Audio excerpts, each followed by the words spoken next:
Kita berdoa. Tuhan Yesus yang baik, terima kasih untuk waktu dan kesempatan yang indah yang Engkau izinkan bagi kami. Pada saat ini kami mau mendengarkan sebagian dari firman-Mu. Kiranya Tuhan yang memberikan ketenangan dan kemampuan agar kami dapat melakukan firman-Mu, dan setiap hamba-Mu yang akan menyampaikan. Kiranya Tuhan yang tiada berkesudahan menambahkan pengetahuan yang baru, sehingga firman-Mu kami dapat mengerti, kami dapat memahaminya, dan kami dapat melakukannya dalam kehidupan kami sehari-hari. Amin. Saudara-saudari yang terkasih di dalam Tuhan, firman Tuhan yang menjadi tema perenungan kita itu terambil dari Amsal pasal 17 ayat 17. Demikianlah firman Tuhan.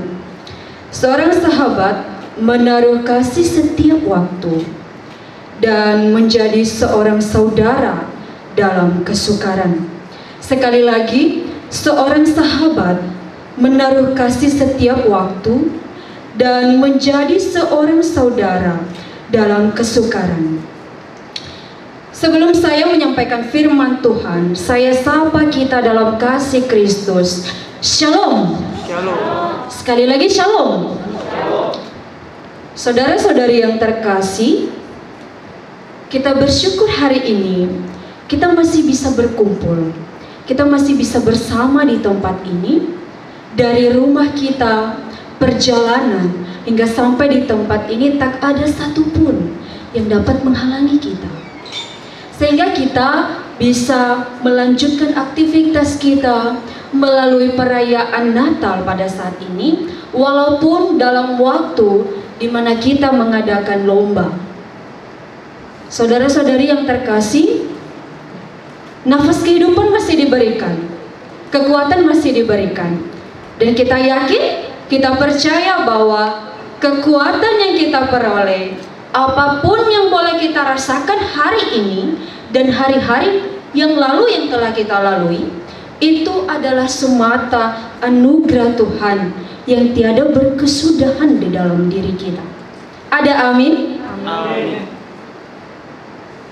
Sekarang kita berbicara tentang persahabatan dari kitab Amsal.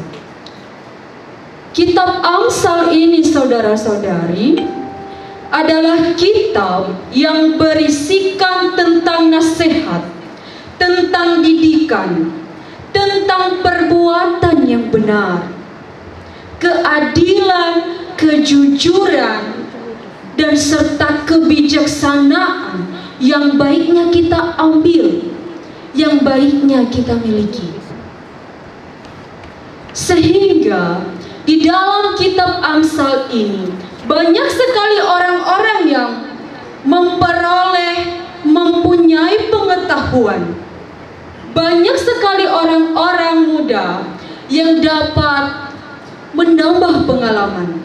Banyak sekali orang-orang bijak yang sebelumnya bijak menjadi orang yang lebih bijak lagi. Itulah isi di dalam kitab Amsal. Saudara-saudari yang terkasih, di dalam kitab Amsal ini juga itu tidak hanya berlaku bagi sebagian orang, bukan hanya berlaku bagi orang tua, tidak hanya berlaku bagi anak-anak, tidak hanya berlaku juga bagi pemuda-pemudi, dan juga tidak hanya berlaku bagi organisasi-organisasi tertentu, tetapi makna dari kitab Amsal ini berlaku bagi setiap orang. Bagi setiap orang, baik itu yang berada di dalam organisasi tertentu, maupun bagi setiap orang yang berada di dalam persekutuan-persekutuan tertentu, termasuk di dalam persekutuan GSOM, Generasi Solidaritas Ononiha.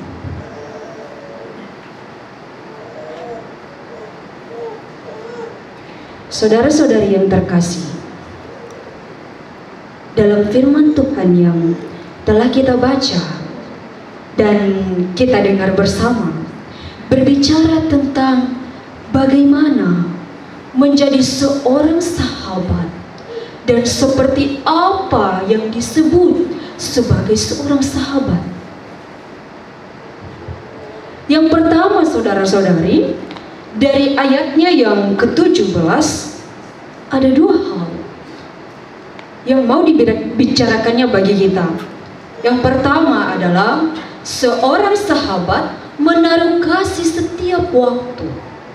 Dan yang kedua, menjadi seorang saudara di dalam kesukaran. Setiap waktu dan saudara dalam kesukaran. Saudara-saudari yang terkasih, di tempat ini kita memiliki banyak teman, sahabat, dan kebanyakan pemuda-pemudi sekarang sering ada panggilan khusus bagi orang-orang yang mereka anggap spesial.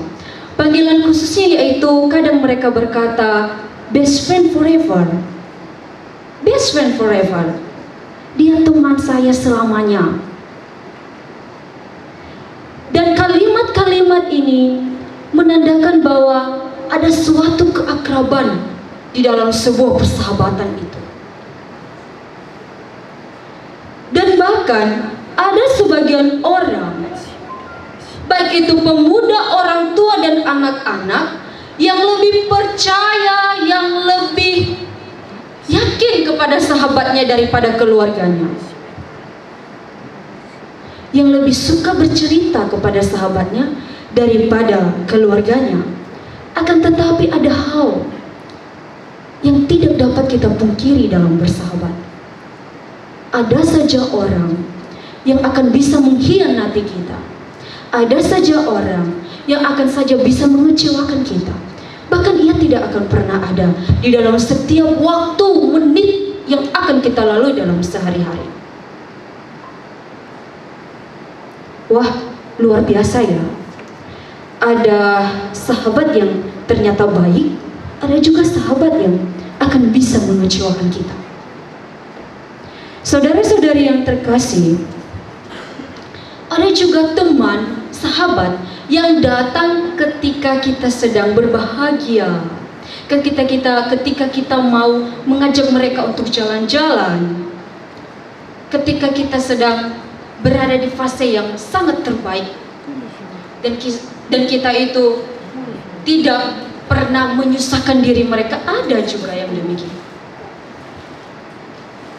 Sehingga kalimat yang mengatakan best friend forever menjadi best friend sementara, teman sementara. Bukan lagi selamanya, tetapi sementara saat-saat ada maunya.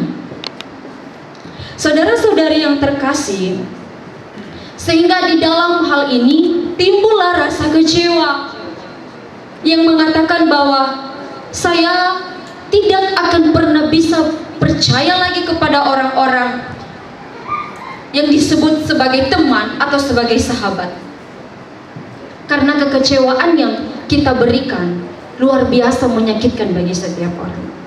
Tetapi melalui firman ini, Tuhan ingin kita merenungkan, Tuhan ingin kita tahu bahwa ada satu sahabat yang tidak pernah melupakan, baik kamu di saat-saat berbahagia, baik kamu di saat-saat dalam keadaan duka sekalipun, dalam keadaan terpuruk dan terhimpit sekalipun, dia ada bagi kita. Siapa itu? Itu adalah dia yang dinamakan Yesus Kristus. Yesus Kristus yang akan kita rayakan kelahirannya esok hari. Bahkan setiap orang di dunia ini yang beragama Kristen merayakan Natal di bulan-bulan 12. Itu adalah sahabat sejati, sahabat yang akan selalu ada bagi